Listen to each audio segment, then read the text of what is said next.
เมืองหินเหิบไข่กองประชุมใหญ่ผู้แทนองค์คณะพรรคเมืองครั้งที่5อย่างเป็นทางการกองประชุมใหญ่ผู้แทนองค์คณะพรรคเมืองหินเหิบครั้งที่5ได้ไข้ขึ้นในวันที่24-25มีนาคม2025นี้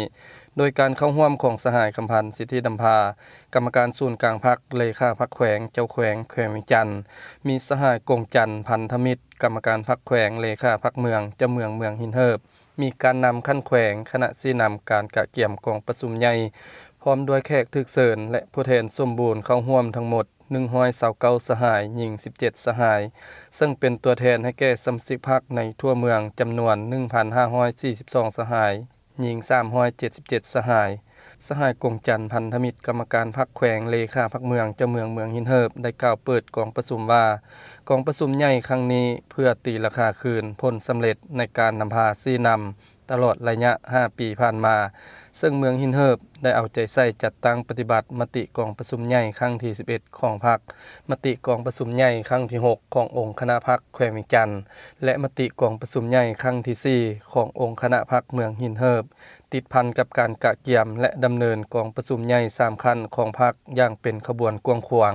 เห็นว่าทั่วเมืองมีเสถียรภาพทางการเมืองอันหนักแน่นสังคมมีความสงบและเป็นระเบียบเรียบร้อยโดยพื้นฐานเศรษฐกิจมีการพัฒนาด้วยบาทกาวและท่วงท่าใหม่ประชาชนบรรดาเผ่ามีความสามัคคีปองดองเป็นปึกแผ่นทั้งมีความเชื่อมั่นต่อการนำพาของพรรคการคุ้มครองรัฐตามทิศสร้างรัฐแห่งกฎหมายเทื่อละกาวเสริมขยายสิทธิ์เป็นเจ้าของประชาชนโดยประชาชนและเพื่อประชาชนทันแถวสมาชิกพรรคพนักงานได้รับการยกระดับบำรุงสร้างในขบวนการเวียกงานตัวจริง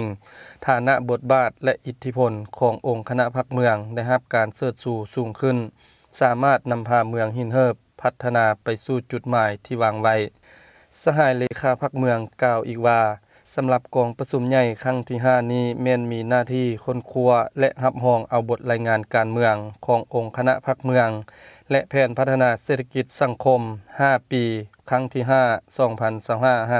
2025-2029พร้อมกันนั้นก็จะได้เลือกตั้งเอาบุคลากรคณะนำสูงสุดของเมืองเพื่อสืบต่อนำพาจัดตั้งปฏิบัติ2หน้าที่ยุทธศาสตร์ให้ก้าวขึ้นอย่างต่อเนื่องหนักแน่นไปสู่จุดหมายที่วางไว้พร้อมนี้สหายยังได้เรียกร้องมายังผู้แทนทุกสหายจงเชิดสู่ความเป็นเจ้าการและความรับผิดชอบสูงสุมสติปัญญาเข้าในการค้นคว้าตกลงปัญหาสำคัญให้ลึกซึ้งถูกต้องเฮ็ดให้กองประชุมใหญ่ครั้งนี้ดำเนินไปตามบาทกาวขั้นตอนมีความเป็นเอกภาพอันหนักแน่นและมีผลสำเร็จอย่างจบงาม